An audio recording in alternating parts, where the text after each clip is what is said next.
जय श्री कृष्णा, राधे राधे।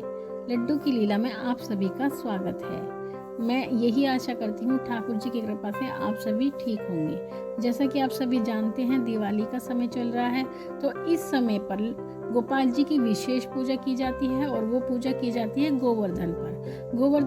गोवर्धन पर्वत को जब कान्हा जी ने उठाया था, अपनी एक कनिष्ठ उंगली से उठा दिया था उन्होंने, तो देखिए उस पूजा का कितना महत्व होगा। गांव वालों की रक्षा करने के लिए कान्हा जी ने लीला रची थी।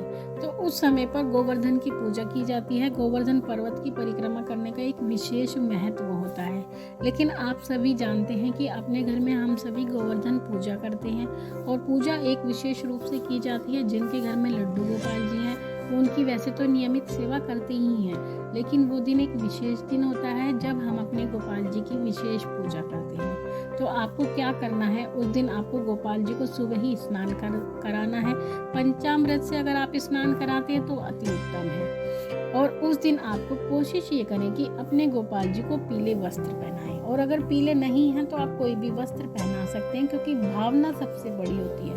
और जो ठाकुर जी की पूजा की जाती है उसमें भावना का एक विशेष महत्व होता है, क्योंकि जो ठाकुर जी हैं वो भाव पर चलने वाले देव हैं। उनको किसी भी प्रकार की कहते हैं, वैसे तो उन्हें हर चीज़ पसंद है। उनको 56 भोग भी पसंद है, उनको श्रृंगार बहुत पसंद है। श्रृंगार केवल 2 ही देवताओं को पसंद है, एक तो भोलेनाथ को और एक ठाकुर जी को। इनको श्रृंगार बहुत पसंद होता है अगर हम देव की बात करते हैं। तो आपको उस दिन उनका स्नान कराना है और पीले वस्त्र उनको धारण कराने हैं। और फिर आपको उनके लिए हमारे क्षेत्र में लड्डू गोपाल जी का जो गोवर्धन पूजा की जाती है, वहाँ पर अन्नकूट बनाया जाता है। अन्नकूट में कड़ी चावल बनाए जाते हैं और सब्जी बनाई जाती है, जिसमें 56 तरह की सब्जियों को मिला करके सब्जियां बनाई जाती है। तो 56 तरह की जब सब्जियां मिलाई जाती हैं तो वो अलग ही तरह की एक सब्जी बनती है, और वो सब्जी इतनी स्वादिष्ट होती है जिसका कोई भी हम आपको बता नहीं सकते, जिसका वर्णन नहीं कर सकते। तो वो 56 तरह की सब्जी मिला करके एक सब्जी बनाई जाती है, और जब वो कड़ी चावल के साथ बनती है तो उसका एक अलग ही आनंद होता है।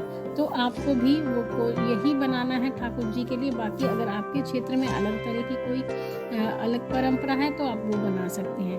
तो ठाकुर जी इस चीज़ को, और साथ ही आपको ये याद रखना है कि जब आप ठाकुर जी को भोग लगाएं, साथ में तुलसी का पत्र अवश्य रखें, क्योंकि ठाकुर जी बिना तुलसी के कोई भी भोग स्वीकार नहीं करते हैं। और जिनके पास तुलसी नहीं है उनके पास अपने तुलसी रूपी भाव होते हैं, और जहाँ भाव होते हैं वहाँ ठाकुर जी निवास करते हैं।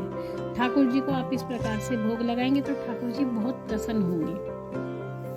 और आप कोशिश ये करें, जब आप गोवर्धन का जो ये भोग बनाएंगे, जिस दिन गोवर्धन होगा, तो आप ये कोशिश करें कि उस समय आप अकेले उस भोग को ना खाएं, क्योंकि इस दिन जो है भंडारा लगाया जाता है। तो कोशिश ये करें, आप भोग लगा कर कि अपने भंडारा नहीं लगा सकते तो आप 1-2 घर में अपने आसपास ये प्रसाद जरूर बांटें। इससे आपको एक विशेष प्रकार की कृपा प्राप्त होती है ठाकुर जी को, और ठाकुर जी भी बहुत प्रसन्न होते हैं। तो मित्रों, ये छोटी सी जानकारी थी गोवर्धन पूजा के बारे में। तो आप गोवर्धन की पूजा कीजिए और ठाकुर जी की असीम कृपा और प्रेम को प्राप्त कीजिए। आपसे फिर मिलूंगी उनकी एक नई लीला और जानकारी के साथ। तब तक के लिए राधे राधे, जय श्री कृष्णा।